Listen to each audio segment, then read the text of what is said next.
in workplaces. We'll keep following that story for you. Well, we've got a lot more to tell you about. Keep it right here. That we do. Paul and Maureen are here now with more local news. All right, Jamie Brigida, the threat of a lost season hanging over the NFL tonight. And what happens if you have season tickets to the Panthers? That's just one of the stories we're working on all new tonight. Spring is here. Maybe you want to spruce up the house a little bit. Well, I'm going to tell you the one question that you need to ask the contractor that you hire to make sure that you don't get scammed. Learning ABCs happening in the classroom, but also alcohol, drugs, and assaults, the school where it's happening the most. An arrest in the Burke-Catawba County Jail today, and this time, it's not an inmate. This WBTV high-definition program is sponsored by Time Warner Cable. WBTV News at 5 starts right now.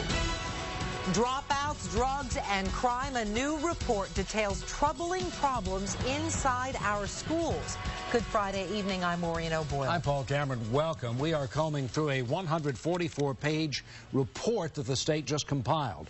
Some startling numbers. Assaults up more than 54%. Drug possession jumping 7%.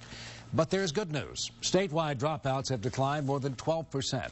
Cabarrus County schools have one of the lowest rates, but right next door, Kannapolis City schools, one of the highest. David Wisnett is live in our Northeast Bureau tonight. And David, how is it that two school systems in such close proximity have such drastically different results? Paul, it's really comparing apples to oranges when you talk about these two systems. The Cabarrus County system is a fairly large system. The Kannapolis system, very small, really, with only one high school. So today we talked to students to try to get a real sense of what it means to drop out. I have a few friends that have even thought about or did drop out, but they just dropped out because they said school was too much. They didn't feel like doing the work. They were just tired of the teachers. Crazy. For these four students at J.M. Robinson High School in Concord, dropping out has never been an option, but they do know students who have dropped out. I know somebody who had to get a GED just because they couldn't handle high school and coming every day, and I think their life may have taken a downturn because of it. They say with the struggling economy and competition for jobs, dropping out doesn't make sense. Having any sort of degree, whether it's high school or college or postgraduate, would give them a lot better chance. So why do some still make the decision to walk away from school? For some, it is about getting a job to help a family. For others, just boredom with the school routine. It seemed like their reasoning for them dropping out was more out of laziness than having to get a job and support their family. You don't really realize it until they really stop coming to school and that it was a problem that they were really struggling with. In Cabarrus schools, there is an emphasis on furthering a student's education and keeping students engaged with day-to-day activities. There's also the realization among these students that the key to a better job tomorrow may be found in the classroom today. I got to get into a good college to get a good job, that I need to get good grades to get in that good college, so it's really been, I've really focused a lot more now that the economy has taken a downturn. Yeah, a lot of kids might. Now, the Kannapolis system is working on this because they're embarrassed about this number. So what they're trying to do is look at a program that would be an alternative high school. They say that might help students who have discipline problems, and that frequently is one of the big reasons that students will drop out. Kannapolis City Schools also planning on doing more mentoring and student profiling. They think that also might help. But again, we can point out their number did go down this year from last, but they still admit it's too high. Live in Salisbury, David Wisnett, WBTV on your side. David, thank you. Now, we checked, and the dropout rate at CMS down 17%. At Hickory City Schools, down more than 23%. But Rowan Salisbury Schools, they saw a nearly 9% increase in the dropouts. Violence in CMS, a different story. 107 violent acts reported last year. That is a whopping 73% increase from the previous year. We took an even closer look at these numbers to see which CMS schools had the most problems. We'll have that story for you all new. Make sure to join us at 6 o'clock. Day 2 of sentencing for a group of convicted MS-13 gang members. We were there as jailers led them into court today. 7 members sentenced to between 17 and 35 years behind bars. Federal prosecutors say case closed. These sentencings today dealt a serious blow to the MS-13 gang in this community. Charges range from gun running to drug dealing, even attempted murder. Well, tonight we have learned one of the U.S. airmen killed in a shooting in Germany was from the Carolinas. Senior Airman Nick Alden was from Williamston, South Carolina. That's near Spartanburg. He was assigned to the 48th Security Forces Squadron in England. Alden and another airman killed when an Islamic radical opened fire on their military bus at the Frankfurt airport in Germany yesterday. The NFL and its players agreeing to a one-week extension to come up with a contract. Players and owners, they're fighting over pay and the length of the season. It could lead to a lockout and no games. Whether or not that happens, there's a big problem for some Panthers fans. Sarah Batista is live tonight in Uptown Charlotte. And Sarah, fans, they are trying to unload their PSLs. Maureen, they are, and a PSL is like having a deed to a seat. You pay a one-time fee, but then you have to buy season's tickets every year. And some fans say when you combine last year's performance with the possibility of a lockout, PSLs just don't seem worth it.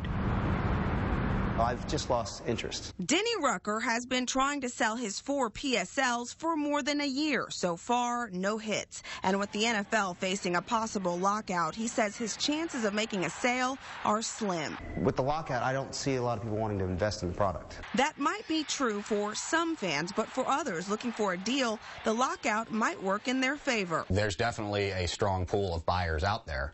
They're just buying at their buyers' prices. And not a good thing for the sellers, a wonderful thing for buyers. This is Greg. Can I help you? Greg Carl manages PSLsource.com, an online site where fans can buy and sell PSLs. He says sellers can make a deal, but they have to be realistic about their seat prices. Can they sell them? Absolutely. But will they be able to recoup their investment? Unfortunately, in a lot of cases, no. He says the PSL market is full of young buyers and people new to the area. Many of them are buying PSLs at a steal. For example, a premier lower-level seat that used to sell for $14,000 is now going for $6,000. Upper-level seats going for $2,000 2 years ago are now $600 each, more than 50% below value. It's a pretty considerable drop-off. It explains why you're probably seeing some pretty upset people on the seller's side. People like Rucker, who hope there won't be an NFL lockout. I do hope they come to agreement simply because, you know, on a self-serving point, I want to sell my tickets.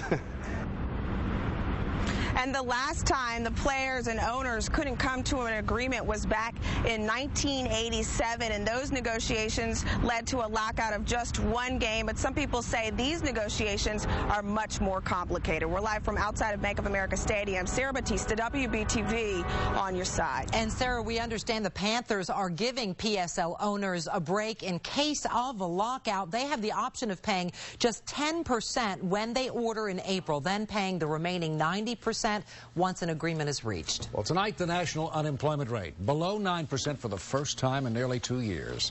Standing now at 8.9%, down almost an entire point since November.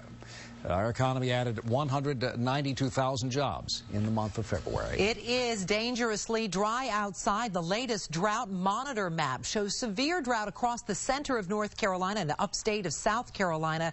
We need some rain, and we are about to get some. Kelly Franson is in the First Alert Weather Center right now. Kelly? We need rain. I know a lot of you don't really want it on the weekend, but we take whatever we can get as far as what's going on right now. Just a few sprinkles off to the west, and this is not the rain that we're talking about for the weekend. That system is really taking shape just back to the west of us. We'll talk timing on this in your full forecast. In the near term, though, really no issues out there tonight other than those few sprinkles that I pointed out on the radar far to the west. Should be around 51 in Charlotte if you're heading out around 7 o'clock, just below 50 at 9, and still in the mid to upper 40s at 11. Of course, more on those storms coming up. Right now, though, here's Jacinda Garabito with traffic. Thanks, Kelly. Your First Alert traffic is brought to you by Paramount Kia of Hickory. Taking a look at I-85 in the University area. Right now is clear. Moments ago, there was some congestion there. You can always use Tryon Street as an alternate route. I-85 south in Kannapolis, 42-minute delay. Use Highway 29 as your alternate route. But the big congestion, of course, is uptown. Stay away from College Street or even Tryon.